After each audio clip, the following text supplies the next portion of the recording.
Okay, people. This is January 7th, 2017. And I'm telling you, people, if I die because of this stress that's related to John and just what happened to my grandson, and, you know, ever since BC Liberal government came into power, people, I'll tell you, working on the lawsuit, okay? Going back into the paperwork, because you have to remember, I was going to go to the Supreme Court of Canada and file a lawsuit against the Ministry of Children and Family Development back in the day when they so-called wrongfully took my grandson. I like to say illegally, personally, but when you talk to a lawyer, they like to say wrongfully. So out of respect to the system, we'll just call it wrongfully apprehended, okay?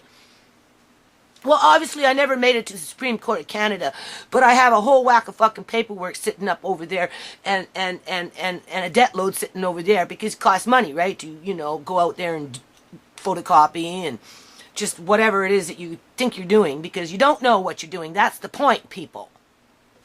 So grandson comes home, you know, Uncle John and I were like, oh, okay, now we can try and recapture some of what it was taken away from us, right? I really want to keep this brief.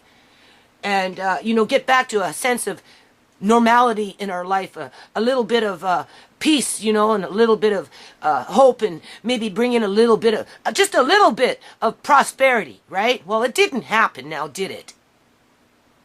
So, if I should die, because I'm telling you, people, I am still running around with my freaking dollar store glasses, because the glasses that I got, I can't use them.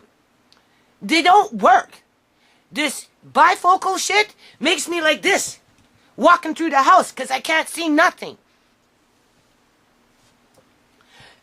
And because I needed something a little stronger for sewing, which I never get to fucking do, because we've seen my sewing table, right? They gave me the prescription of the like to read, right? The reading glass part of the bifocal, right? Okay, and I paid for the second pair of glasses, because it's not enough. I needed something, just a little more something in the sewing room, right? When I'm doing like needlework and stuff, right? So they give it to me. They're telling me that this is my reading prescription. It's only meant for reading. Oh yeah, okay. If I bring something like this, in terms of small print, it's better. But if I'm working on Uncle John's lawsuit, okay, paper to pen, and right, and book, and then I'm talking, and then try and shift it over to a computer screen. Oh, I'm telling you, people, my eyes go like this. Bang! And I have to go right up into the computer screen in order to be able to read it with my reading glasses on. And then the minute I take off my reading glasses, my eyes are going like this. So then I put back on my dollar store glasses, which is the only pair that actually works for me around the house. Okay? I can read this, I can do this, I can do computer work with these glasses. But when it gets into fine print, I have to bring out either the magnifying glass, or I try to use these reading glasses. But like I said, I can't switch from one and then to there. Even, it doesn't matter. If I move my eyes away from my reading with my reading glasses on, I'm hooped. And the minute I take them off and put on something that I can actually see with, I'm double hooped. Well, guess what's been happening to my brain? I've had a headache now for almost a week straight. Okay? And prior to that, I don't know what the heck is going on with me. Personally, I think it's ever since I've been seeing an eye doctor, because I never had these problems before, right? But I feel like my fingers, like not my fingers, but somebody's fingers, are in my eyes, pushing into my eyes, like literally pushing into my eyes, while they're stepping on my head and holding it down to the ground. And I've spoken to the eye doctor about this, and she said, well, it's called, ongoing migraine. And I'm like, well, I don't normally get headaches. It doesn't matter, it's pressure. It's a migraine, and it's a form of a perpetual migraine. And I'm like, oh yeah, okay. Sure. I think I'm allergic to these eye drops. Because my nose is running all the freaking time. right? And the more I get stressed out, the worse it gets, obviously. And with this mounds and mounds and mounds and mounds and mounds and mounds and mounds and mounds and mounds and mounds and mounds and mounds of freaking paperwork, as I'm speed reading, trying to process it all in my brain, Andre, please, try to remember words that I'm coming into contact with that I'm unfamiliar with. So, like I said, I feel like I'm in school, right? Because I'm having to learn new words that are big words that apply to the legal system that I don't necessarily understand because I wasn't educated on it, because they don't prepare you for this stuff when you're in high school. Not that I went to high school, but I'll tell you something.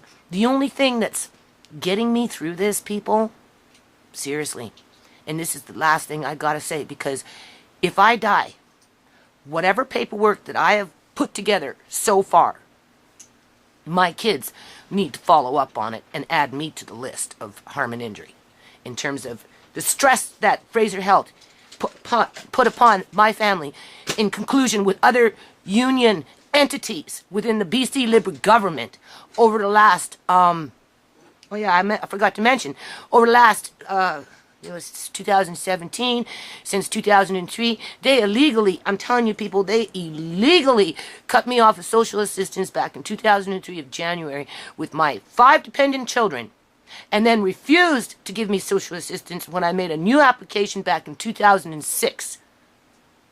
And it wasn't because they were trying to bring in some get the young people back to work and, and get them motivated and all. It was because they were trying to remove people from the welfare rolls. And they went after the most vulnerable in this province. And they haven't quit. They haven't quit, people. Because what they did was 100% bona fide illegal. Through legislation. And I have been paying the price ever since. And because I have been outspoken about the atrocities that go on around these types of politics where the rich get richer and the poor get poorer, I am being cyber-stalked, gang-stalked, gaslighted, psychologically warfared upon my family through the methods of child apprehension, old people disappearing, just all kinds of crazy crap. Let's not drop the ball on it. Let's not forget the history of the nonprofit. Seriously, let's not forget the history of the nonprofit. Because if this stress gives me a brain aneurysm and I just pop off, just remember what I said. Somebody is going to be held accountable for this. And my children will not drop the ball any more than I'm going to drop the ball, even if it kills me. So, back to my little dollar store glasses and on with the job.